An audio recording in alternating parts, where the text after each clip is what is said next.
Hi, welcome to the Aoki Hill Bilingual Family Channel. My name is Charles.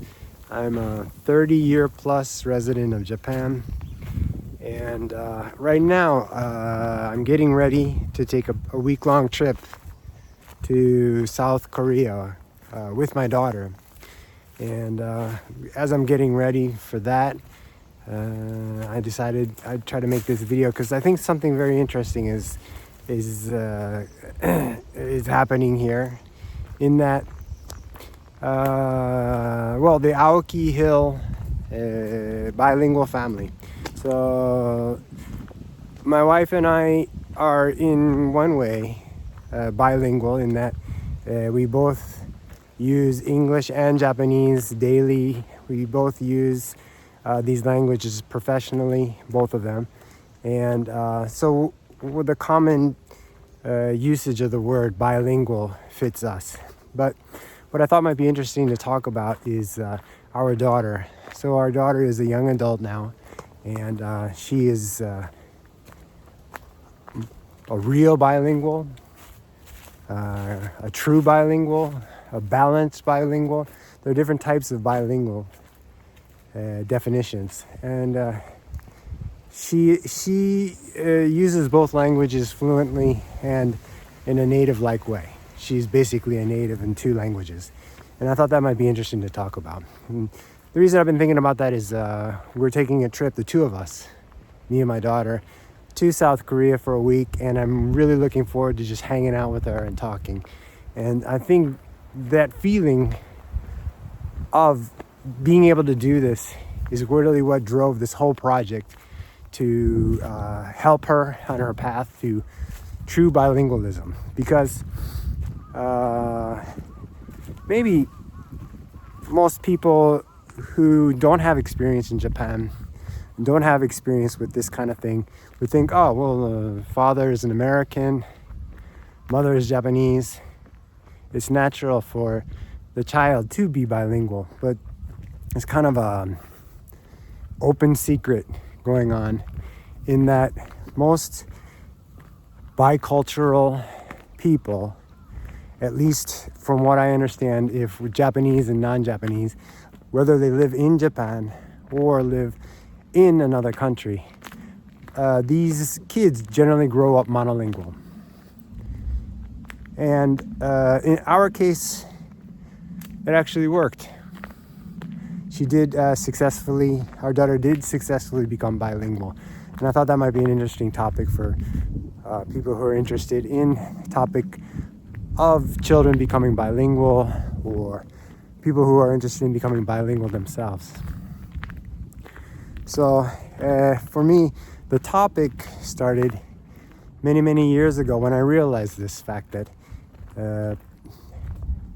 parents had different ideas about raising their child bilingual or not bilingual, and also the hope and dream of having their kid become bilingual, and then what the people actually did to try to attempt that.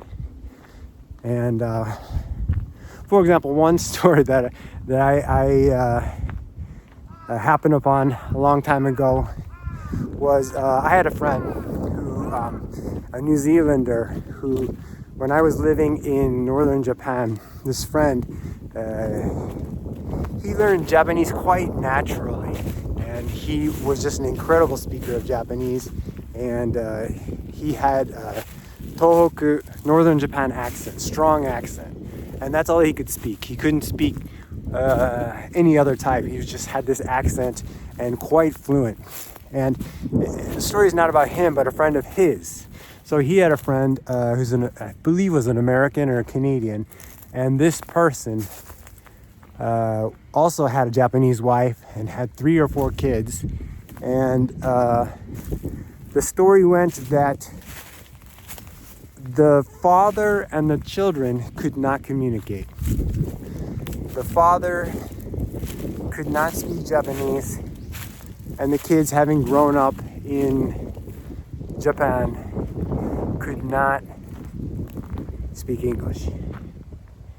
So I was actually just kind of flabbergasted by this story, and to imagine having a child and not being able to speak to that child. And so this kind of story I heard occasionally through the years, different attempts. I know people in America and I know people in Canada who also are in this situation, and their children only speak English and cannot speak Japanese.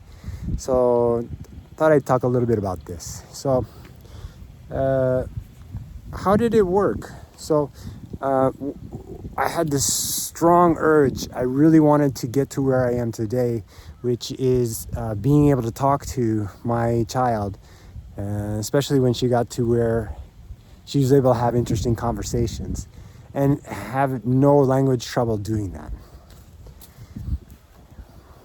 Try that.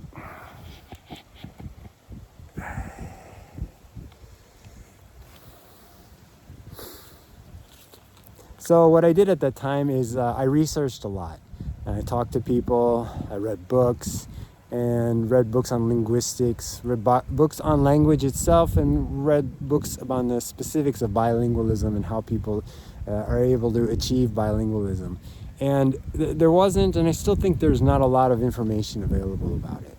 And so one of the main things that I thought of and ended up being correct, I believe, is the sense of identity. So someone who grows up, especially in Japan, but also I think in Western countries as well, you go to school and you have an identity. You're this kind of person or that kind of person. And what seems to happen with the people in Japan who are the hafu, who have one parent from one country and the other from Japan, is that there's this kind of a struggle for identity. So I knew that was going to happen.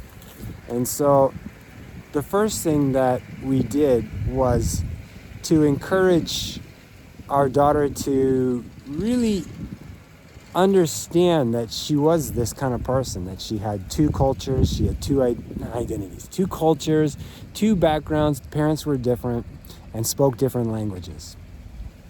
And within that, what really worked, within that context of her having a strong identity, so she grew up with the idea of being being a very positive thing.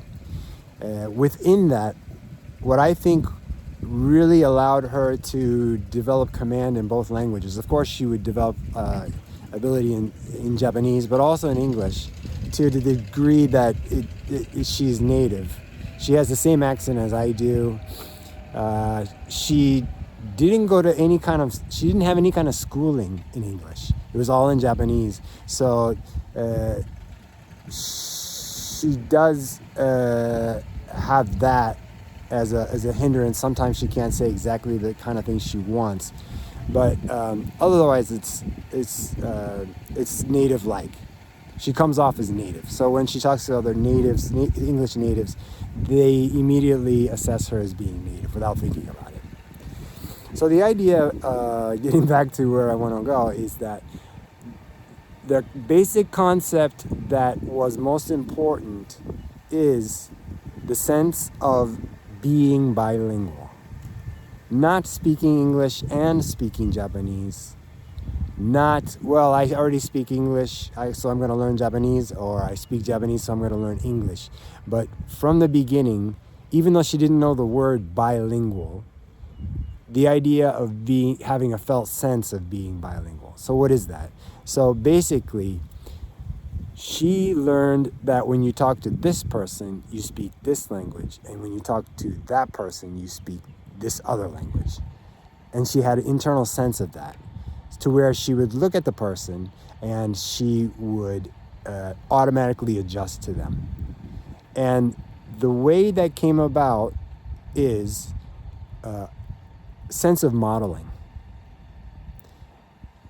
Children learn by modeling. They learn by imitating the people around them. So I'm fully convinced that the reason that she is now the degree of bilingual she is that my wife and I modeled for her bilingualism. Now that doesn't mean that we speak perfect English and perfect Japanese. What that means is that she saw us talk to this person in this language and that person in this other language. And she also saw other people who could not do that.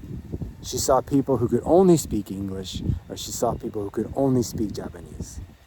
And so she modeled us by watching us speak this way with this person and that way with that person.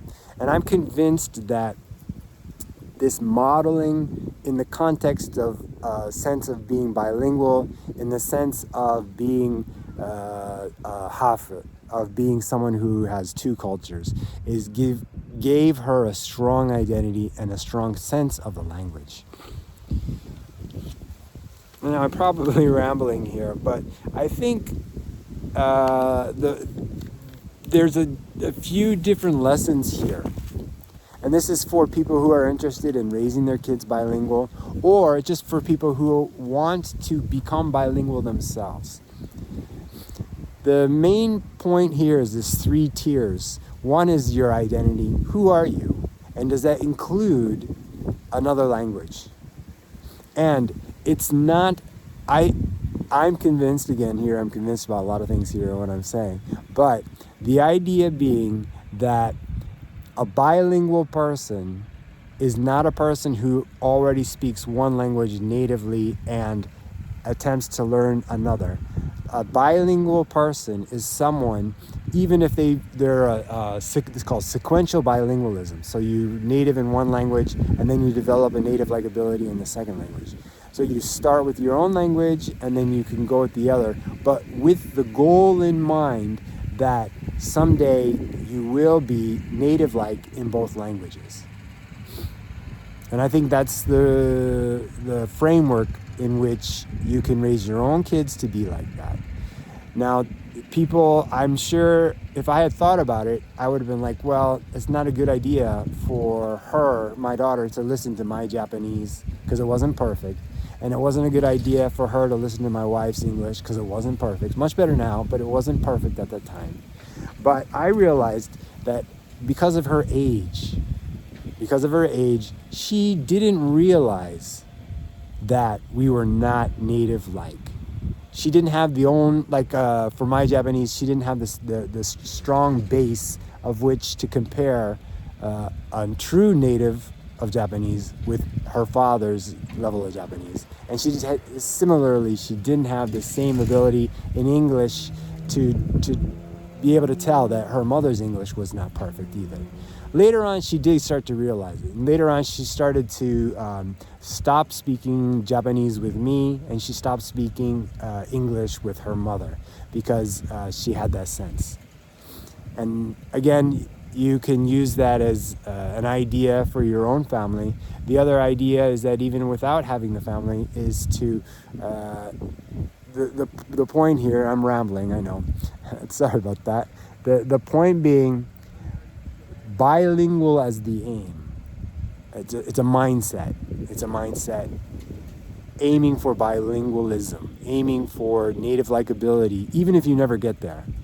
Even if you never get there, if you get halfway, that's incredible, and you're going to be far beyond where the majority of people who are learning a second language. Most people learning a second language have learned their own language, and now they're trying. They're trying to learn a second language, and some people succeed, but most people fail. If you start with the identity, and you start with the idea that there's two cultures that you can incorporate into your being, whatever that means, and then on top of that, or underneath that, you develop the ability to speak these two languages. And that will get you much farther than if you start another way. So anyway, sorry for my rambling. I hope that helps. And let me know if you have any questions. Let me know if you have any ideas. I'd love to hear from you. Thanks.